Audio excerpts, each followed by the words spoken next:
Devil May Cry Peak of Combat has finally released, the new mobile entry in the Devil May Cry series. At the time of recording, this game has been out in North America for about 4 days. I made a video talking about this game after the first beta ended. I spent most of that video speculating on some potential future characters, costumes, and styles, and after that I actually got into the beta that came after. I never made a video on it, so I might splash in some details from my time with the beta in this video. Now that the full release is here, I've gotta say, I've been enjoying my time with the game so far. They have a surprising amount of modes packed into this game that give you plenty of options to hack and slash through another horde of demons. With that said, let's start with the way that you actually play the game, and that is with your set of hunters. You can go most things solo, or make a team of 3 hunters. As I said in my previous video, hunters are based on existing DMC characters, and instead of having style switching or weapon loadout, these are set to their own variations of each character. For example, you have your standard Rebellion sword using Dante, and then you have a variant that uses Nevin, the guitar weapon from DMC 3. You aren't limited to one of a character per party either, so if you want to just have a 3 Dante squad, you can. The characters are also broken into 4 elemental damage types: physical, fire, ice, and lightning. Characters of the same type usually have more synergy between them, and make activating certain chains and abilities easier. Speaking of characters, we currently have Dante, Virgil, Lady, and Nero playable. V is also shown in certain parts of the game already, so even though he's not released, it's very clear that he will be. To the same token, some of the character variations that were in the beta have been taken out, but you can still find their portraits suggesting that they'll be released soon, which is a good thing, because Devilbringer Nero is a lot of fun. Up next, let's talk about the plethora of game modes that you can explore. The main attraction, of course, is the campaign mode, where you can explore a new story and meet characters both new and old. The mode is a slow burn. Each challenge you do requires 30 energy. I feel like that's pretty hefty, but I'm already on stage 7 out of 14 in 4 days, so I think it's going to be fine in the long run. I feel like you're going to catch up pretty fast and kind of always be on top of any update. Also, you get 120 slices just for logging in. Oh, and in this game, energy is pizza slices, which is so appropriately Devil May Cry. Characterization for the characters overall isn't that bad. I feel like they try their best to capture the feel of what makes Lady Lady and what makes Dante Dante. Dante frequently taunts the enemies in cutscenes and avoids their attacks in style. The story is at the very least serviceable for a Devil May Cry game. I don't think it reaches the heights of any of the mainline games, but I'm still interested to see where they take it. For other modes, there's the request board that gives you a variety of challenges and leaves the difficulty of these initial choices up to you. And then it challenges you with a dead or alive board that keeps increasing in difficulty as you beat the last posting. In the event column, there's plenty to choose from. There's the resource challenges that, surprise surprise, give you resources for completing timing and combo challenges. After you triple S rank them, you can sweep that difficulty of the challenge to just get the resources, which is nice, because it would get a little tedious to play this over and over and over again. Another nice addition is I'm pretty sure it costs energy to do these in the beta, so it's nice that that is no longer a requirement. Then there's the challenge section. You can challenge all of these without the need to spend any energy, and it is packed with options. You have Realm Conqueror. You can only challenge this mode with hunters of the correct element, the ones that we mentioned before: physical, fire, ice, and electric. And there's a realm for each of them. Each realm has 50 floors, and at every 10 has a Hall of Fame that records the first 10 hunters to complete it. I'm pretty sure this is recorded per server, which is why I made it onto any of these. To the same note, there's a hunter ranking, which makes me believe that even more, because I was in the top 5 for any of these categories, and that most certainly wouldn't be possible if we were all ranked together. The hunter ranking does have multiple individual rankings tracked, such as Realm Conqueror, Bloody Palace, and your guild's ranking. Trust me, I would let you all into the Archaeologist if I could. Unfortunately, it has a 20-member limit. Back to the events, we have Boss Hunt, which lets you test your skills against a powered-up boss and see how much damage you can deal while trying to survive. I'm assuming they will rotate the boss that you're challenging weekly. At launch, it has you facing off against Nevin. There's the co-op mode, and that has 2 variants, a normal and challenge mode. Normal puts you with a squad, where you have to select a new hunter for each of 5 rounds. After you complete a round, you can no longer use the hunter that was active during it. This is a fun way to keep you from trying to carry yourself through using your best character, and puts a little variety on your plate. I like it. Challenge mode is a boss rush mode, where you work with a squad of 3 other hunters and try to survive and take down each boss. In this mode, you will only use a single hunter, unlike the normal mode, and this mode is tough. I have yet to get past the second boss in this thing. Let me know if I'm just a scrub or if you guys are having just as much trouble with this. There's the memory corridor that lets you play through challenges set in chapter locations that you've already completed. This mode is actually pretty important because beating these stages can unlock the conditions for awakening your hunters. Awakening gives your hunters stat buffs that seem pretty significant honestly, like 15% to attack and defense and just variants like that, so definitely do this mode and try to keep up on that. A classic mode returns in Bloody Palace, or as the lady likes to call it, Blood Palace for some reason. Let me take you to the Blood Palace. You challenge 10 floors on various difficulties and get rewards based on your score. You also get a trophy to attach to your profile and increase your attack daily if you rank high enough, with variations from bronze to gold. The higher you rank, the better trophy quality you get. Don't count on these always being a part of your rotation though, because they expire every 24 hours.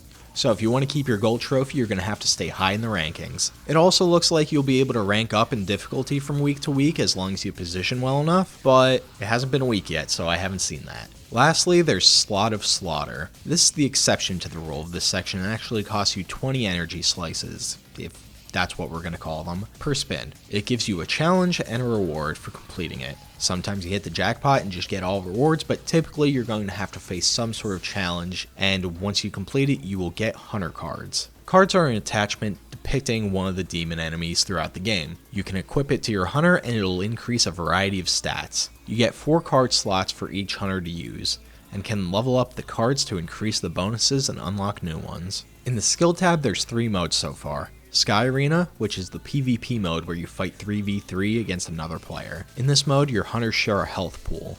It's fun, but it gives me so much anxiety, so I'll just be visiting for the rewards. There's Secret Archive, which seems to be a platforming challenge mode, which, in Devil May Cry tradition, is rough.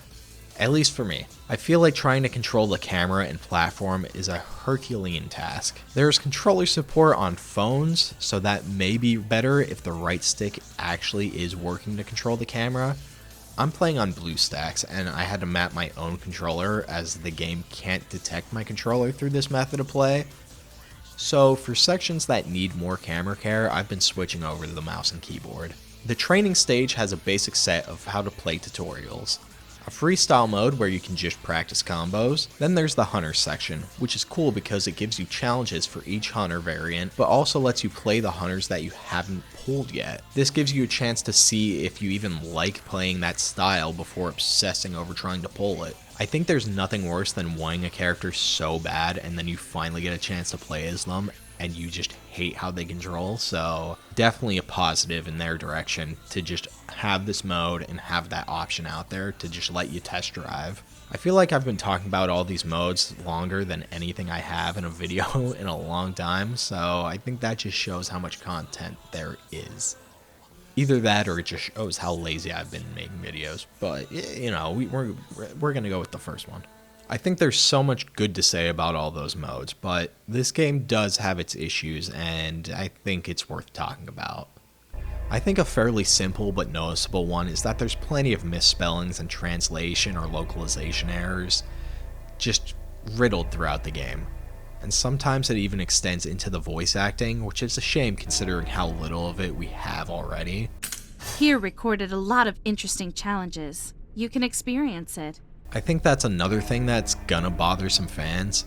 I know it's a near impossible ask for a mobile game, but not having the current voice cast definitely makes it feel like these are the Wish versions of the characters we love. If they had strong sound-alikes, it would be one thing, but they sound noticeably different for the majority of their lines. The combination of this with the awkwardness of having so many silent cutscenes is likely to leave a bad taste in people's mouth.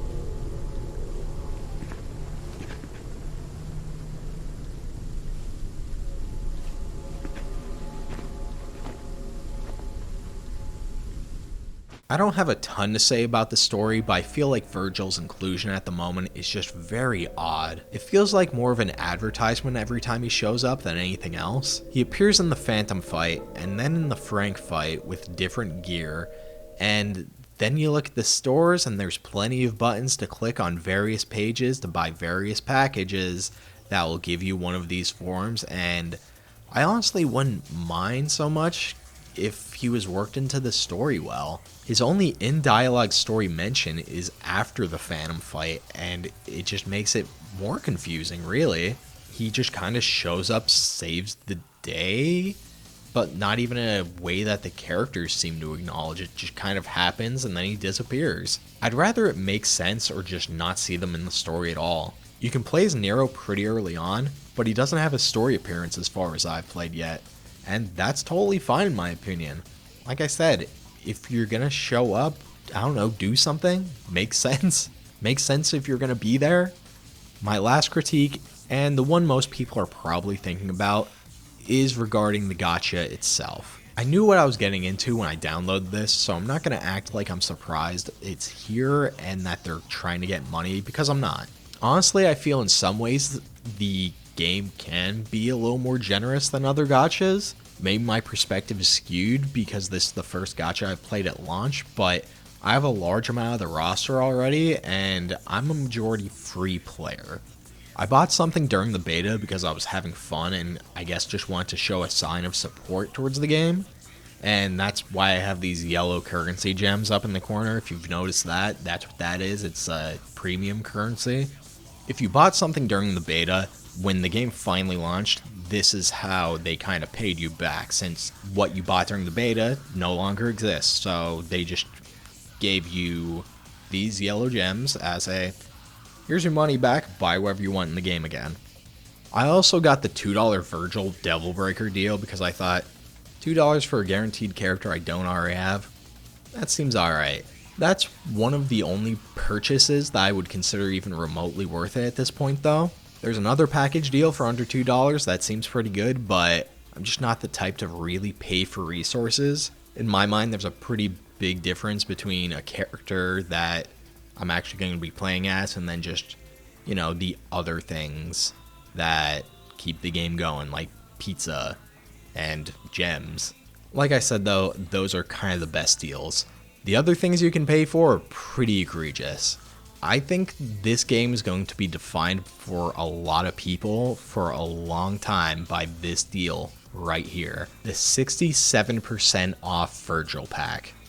It includes an S rank Endless Judgment Virgil, a Hell Rarity weapon, and a single upgrade material for that weapon, and 648 weapon XP gems for $99. And it has $300 crossed out.